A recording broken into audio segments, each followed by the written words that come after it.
Israel और फिलिस्तीन इस वक्त युद्ध के मुहाने पर खड़े हैं। फिलिस्तीन चरमपंथी संगठन हमास ने इजरायल पर करीब 5,000 रॉकेट दागे थे।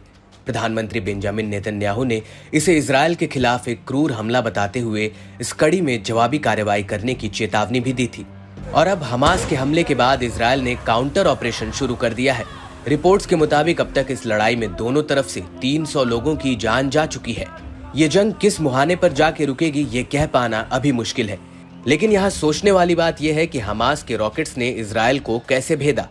हमास के इस हमले के बाद इजरायल की खुफिया एजेंसी मोसाद और डिफेंस सिस्टम पर सवाल खड़े हो रहे हैं, क्योंकि इजरायल के पास एक ऐसा डिफेंस सिस्टम है जिसने हमास के किए गए रॉकेट हमलों को कई बार ध्वस्त किया है। जी हाँ, हम बात कर रहे हैं इजरायल के आयरन डोम एंटी मिसाइल डिफेंस सिस्टम की।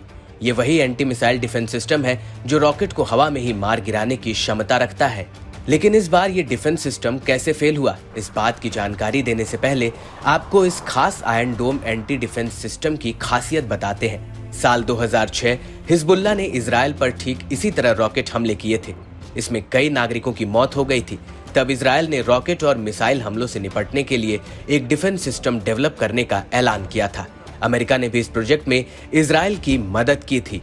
आयरन डोम एंटी मिसाइल डिफेंस सिस्टम में ऐसे इंटरसेप्टर लगे हैं जो ये पता लगा लेते हैं कि कोई मिसाइल या रॉकेट किसी रिहायशी इलाके में तो नहीं गिरने वाला है, या कोई मिसाइल अपना निशाना तो नहीं चूक रही है।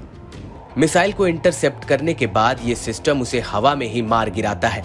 सबसे महत्वपूर्ण बात यह है कि ये डिफेंस सिस्टम दिन या रात या किसी भी मौसम में कार्य करने में सक्षम है, लेकिन इसकी पूरी तरह से काम करने या यूं कहें कि 100% डिफेंस की गारंटी इसे बनाने वाले एक्सपर्ट्स ने भी नहीं दिया था।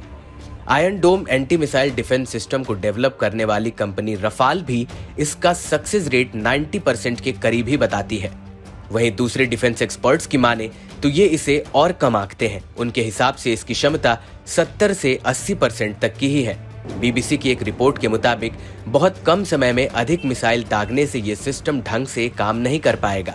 इजरायल की सबसे चर्चित तेल अवीव यूनिवर्सिटी के एक्सपर्ट भी लगातार ऐसी ही आशंका जताते रहे हैं कि एक साथ लगातार हो रहे हमलों के बीच ये सिस्टम ठीक से काम नहीं कर पाएगा। और अब जिस तरीके से हमास ने 5,000 रॉकेट दागे और इजरायल में तबाही मचा दी, ऐसे में आयरन डोम पर सवाल उठना लाजमी है।